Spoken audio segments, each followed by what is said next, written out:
Hello, dear learners. Welcome back to our channel, where English learning becomes an unforgettable adventure. Today, we begin the incredible life story of one of the greatest leaders in history, Nelson Mandela. This is not just a story, it's a journey of hope, courage, and determination. Listening to this story will help you improve your English vocabulary, pronunciation, and listening skills. But more than that, it will inspire you to dream big and never give up, no matter how hard life gets. So, get ready for the most powerful and most motivational story you've ever heard. Let's start the journey of Nelson Mandela, a man who changed the world. Nelson Mandela was born on July 18, 1918, in a small, quiet village called Mvezo in the Eastern Cape of South Africa. His birth name was Rolihlahla Mandela, which, in the Xhosa language, means pulling the branch of a tree. Some people also say it means troublemaker, a name that would later reflect his boldness in challenging injustice. He was born into the Thembu royal family, a tribe known for its rich history and culture. His father, Gadla Henry Mfakanyiswa, was a respected chief and advisor to the Thembu king. Although Mandela's family was not wealthy, they were deeply respected in the community. His mother, Nosekeni Fanny, was a devout Christian who taught him the importance of kindness, humility, and faith. Mandela's childhood was simple but filled with joy. He lived in a hut made of mud and straw, surrounded by open fields and rolling hills. There was no electricity, no running water, and no modern luxuries, but Mandela felt free and happy. As a young boy, he loved to run barefoot in the fields, herd cattle, and swim in the streams. He played traditional Xhosa games with his friends and listened to elders tell stories around the fire at night. These stories, often about brave warriors and leaders, ignited a spark in young Mandela's heart. One day his father told him, "A real leader is not someone who wants power for himself, but someone who serves his people." These words stayed with Mandela throughout his life.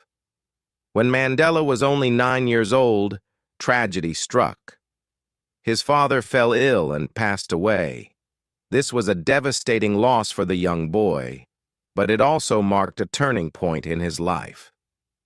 After his father's death, Mandela's mother took him to live with Chief Jongintaba Dalindyebo, a royal leader of the Thembu people. Chief Jongintaba welcomed Mandela into his home as if he were his own son. For the first time, Mandela saw a life beyond his small village.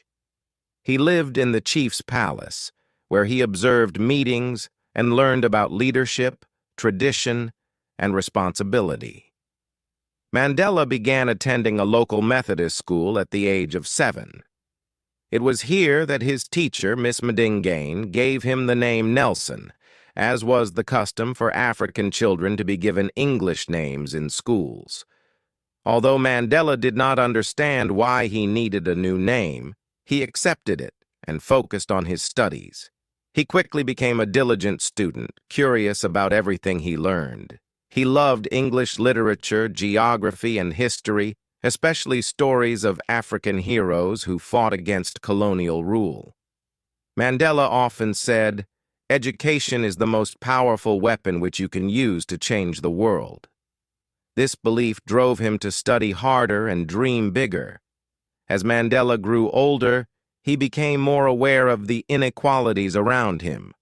South Africa was ruled by the system of apartheid, which kept black and white people separated in every part of life. Black people were not allowed to vote, own land, or live in the same neighborhoods as white people.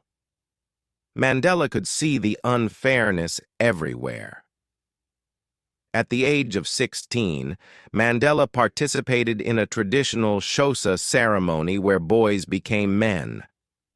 During the ceremony, elders spoke about the responsibilities of manhood, but they also shared their sadness about the state of their people under apartheid. Mandela felt a deep sense of duty to fight for justice and equality. When Mandela was 19 years old, Chief Jongintaba arranged a marriage for him. But Mandela had other dreams. He wanted to continue his education and make his own choices. So he made a bold decision. He ran away to the bustling city of Johannesburg.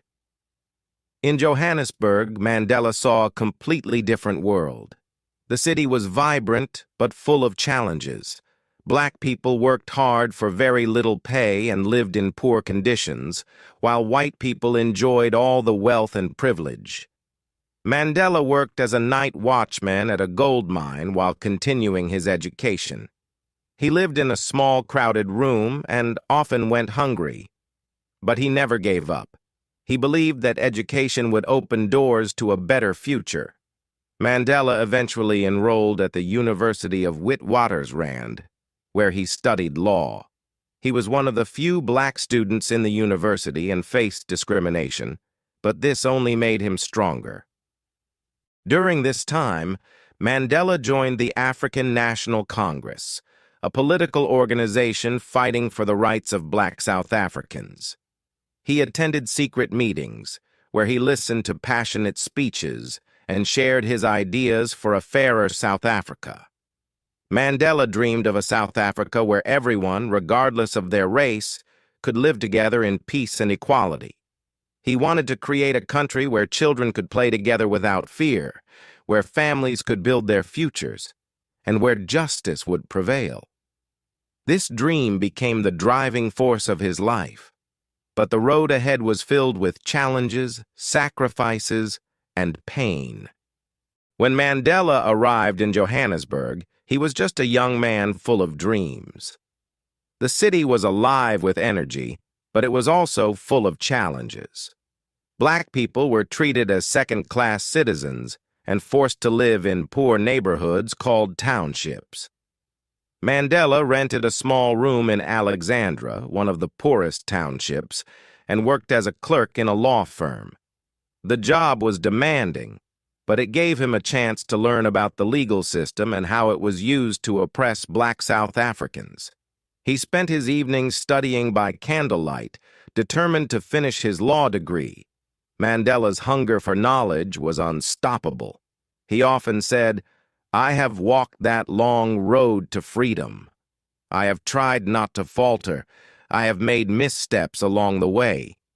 But I have discovered the secret that after climbing a great hill, one only finds that there are many more hills to climb."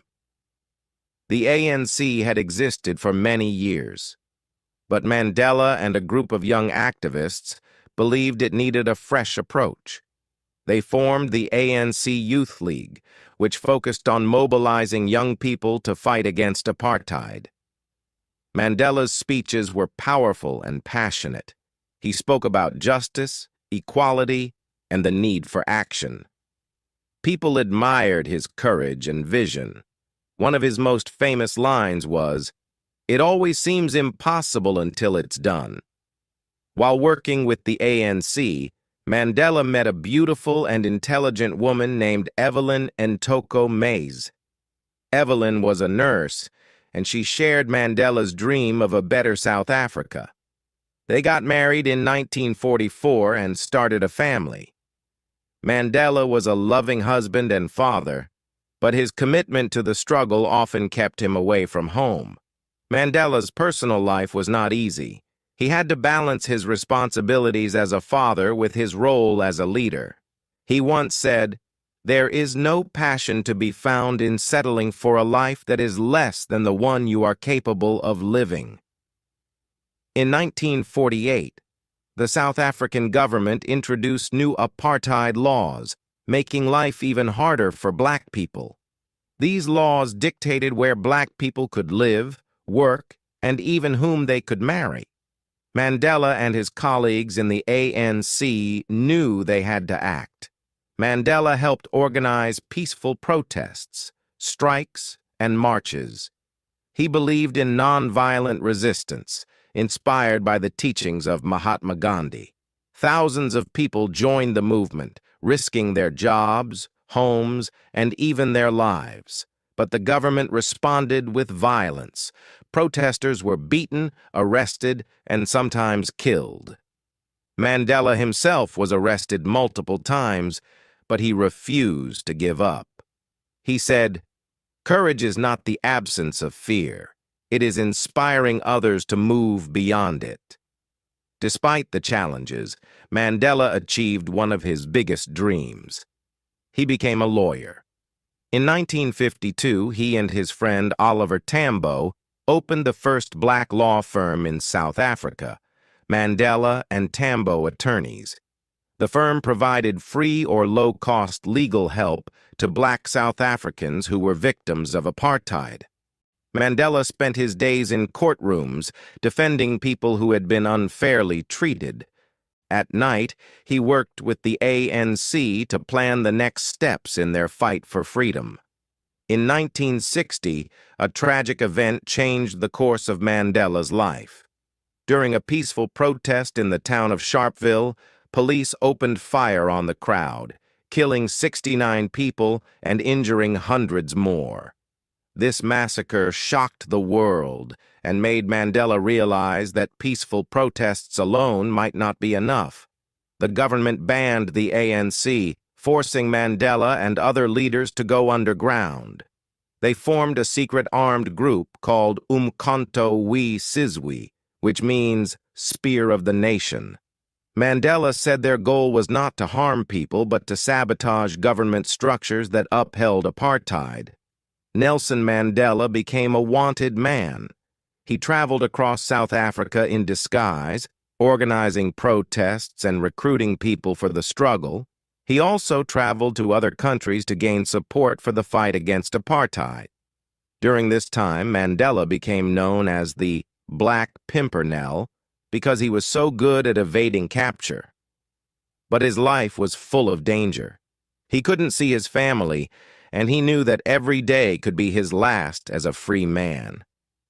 In 1962, Mandela was arrested and charged with sabotage, treason, and attempting to overthrow the government. He used his trial as a platform to speak out against apartheid. In his famous speech, he said, "I have fought against white domination, and I have fought against black domination. I have cherished the ideal of a democratic and free society in which all persons live together in harmony and with equal opportunities. It is an ideal which I hope to live for and to achieve. But if needs be, it is an ideal for which I am prepared to die." Mandela was sentenced to life imprisonment and sent to Robben Island, a bleak prison off the coast of Cape Town. Life in prison was harsh. Mandela was forced to do hard labor in a limestone quarry. He lived in a tiny cell with no bed and only a thin mat on the floor. The guards were cruel, and Mandela was allowed only one visitor and one letter every 6 months. But Mandela refused to be broken. He used his time in prison to study, reflect, and plan. He even learned the Afrikaans language to understand his enemies better. He also taught younger prisoners about leadership and the importance of staying hopeful. Mandela said, "I am fundamentally an optimist. Whether that comes from nature or nurture, I cannot say. Part of being optimistic is keeping one's head pointed toward the sun, one's feet moving forward." As the years passed, Mandela became a symbol of hope for millions of people around the world. Protests against apartheid grew stronger, both inside and outside South Africa. World leaders and organizations called for Mandela's release, but the South African government refused. When Mandela was imprisoned, many thought his fight was over. But the truth was, his imprisonment became the spark that ignited a global movement. Mandela spent 27 long years in prison, most of them on Robben Island. Every day was a test of his patience and willpower. The guards tried to humiliate him, but Mandela remained dignified. The work was grueling, but he kept his spirit strong. He once said, "I realized that courage was not the absence of fear, but the triumph over it. The brave man is not he who does not feel afraid, but he who conquers that fear." During those years, Mandela became more than a prisoner. He became a symbol of the fight against injustice. Around the world, people chanted, "Free Nelson Mandela." His name was whispered in schools, sung in protests, and carried on banners. While Mandela was in prison, South Africa became a nation under siege. The apartheid government faced increasing protests, strikes, and international sanctions. Countries refused to trade with South Africa. Famous musicians like Stevie Wonder and Bob Marley dedicated songs to Mandela. Even in prison, Mandela's leadership was felt. He secretly communicated with other ANC leaders and even began negotiations with the apartheid government. Mandela understood something crucial. To truly win, South Africa needed peace, not revenge. On February 11, 1990, the world watched as Nelson Mandela walked out of prison. He was 71 years old, his hair gray but his spirit unbroken. His first words were, "I stand here before you not as a prophet, but as a humble servant of you, the people." Today, the time for healing of wounds has come. The time to build is upon us. The streets erupted in celebration. People danced, cried, and cheered. Mandela's release was not just his freedom. It was the first step toward a free South Africa. After his release, Mandela faced a tough question. How could South Africa heal after so much pain? Many people wanted revenge, but Mandela preached forgiveness. He met with the very people who had oppressed him and worked with them to build a new nation. He said, "Resentment is like drinking poison and then hoping it will kill your enemies." Mandela became the leader of the ANC and began working toward South Africa's first democratic election. His goal was simple but powerful: a South Africa where everyone, black, white, Indian, colored, had equal rights. In 1994, history was made. For the first time, all South Africans, regardless of race, could vote. People stood in long lines, some for hours, to cast their votes. On April 27, 1994, Nelson Mandela was elected the first black president of South Africa. His inauguration was a moment of pure hope. Leaders from around the world attended. Mandela said in his speech, "Never, never, and never again shall it be that this beautiful land will again experience the oppression of one by another." South Africa had a new beginning, and Mandela was at the heart of it. As president, Mandela focused on uniting the country. One of his most famous acts was supporting South Africa's rugby team, the Springboks, during the 1995 Rugby World Cup. Rugby was traditionally seen as a white man's sport, but Mandela wore the Springbok jersey and stood alongside the team, showing that unity was possible. This act of reconciliation was immortalized in the movie Invictus. The title came from a poem Mandela loved, which ends with the lines, "I am the master of my fate. I am the captain of my soul." After serving one term as president, Mandela stepped down in 1999, proving that true leaders know when to let go of power. He spent his later years advocating for peace, education, and the fight against poverty and HIV, AIDS. Mandela traveled the world, meeting leaders, inspiring youth, and reminding everyone of the power of forgiveness and determination. On December 5, 2013, Nelson Mandela passed away at the age of 95. The world mourned the loss of a giant. Millions of people attended his memorial, including presidents, celebrities, and ordinary citizens whose lives he had touched. Mandela's legacy is not just in South Africa, but in every corner of the globe. He taught us that no matter how dark the road, no matter how high the mountain, hope and perseverance can change the world. Nelson Mandela's life is proof that greatness is not something you are born with. It's something you achieve through hard work, sacrifice, and unwavering belief in your dreams. His story reminds us, never give up, even in the hardest times. Forgiveness is stronger than hate. One person can make a difference. Nelson Mandela's life is a testament to the power of determination, patience, and forgiveness. He spent 27 years in prison for a cause he believed in, and when he was released, he could have chosen revenge or anger. But instead, he chose peace. He showed the world that even in the darkest moments, we can still choose the light of hope and love. Mandela's journey was not easy. There were many times when he could have given up, many times when life seemed impossible. But he kept moving forward. He knew that change wasn't easy, but he believed that small steps could make a big difference. He showed us that we don't have to be perfect, but we must never stop trying. In every challenge he faced, whether it was in the streets of South Africa or in the cold cells of prison, Mandela always remembered his dream of a free, equal, and peaceful world. And even though his fight was long, it wasn't just about him. He fought for the future of his children, his grandchildren, and for the generations to come. Mandela said, "I never lose. I either win or learn." This shows us that failure is not the end of the road. Every time we fall, we can rise again. Every mistake is a chance to learn, to grow, and to become stronger. No matter how many times life knocks us down, we can always stand up and keep going.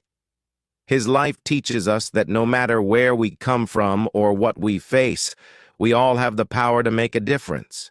We can be leaders, even in the smallest ways. It doesn't matter if we're not famous or powerful like Nelson Mandela. Every kind word, every act of kindness, every moment we stand up for what's right. These things matter. Mandela's story is a story for everyone. It shows that no matter how hard life gets, we have the strength to keep moving forward. You have the power to overcome any obstacle. You are stronger than you think. So remember Nelson Mandela when you feel like giving up. Think about the hardships he faced, the struggles he endured, but most importantly, think about how he kept going. He didn't let anything stop him, and neither should you. Your dreams are worth fighting for, and you have everything inside you to achieve them. Mandela's journey wasn't just about changing South Africa, it was about changing the world. And he did. He inspired millions, and his message will continue to inspire for generations to come. So take his story to heart. Never forget that with hope, love, and determination, you can make the world a better place. In Mandela's words, "The greatest glory in living lies not in never falling, but in rising every time we fall." This is where we end the story of Nelson Mandela, but his legacy lives on in all of us. Remember, you have the power to overcome any challenge, no matter how impossible it seems. Thank you for joining me on this journey. If you feel inspired, share Mandela's story with others. Together, we can carry forward his message of hope, unity, and freedom. Don't forget to like, comment, and subscribe to our channel for more powerful stories like this.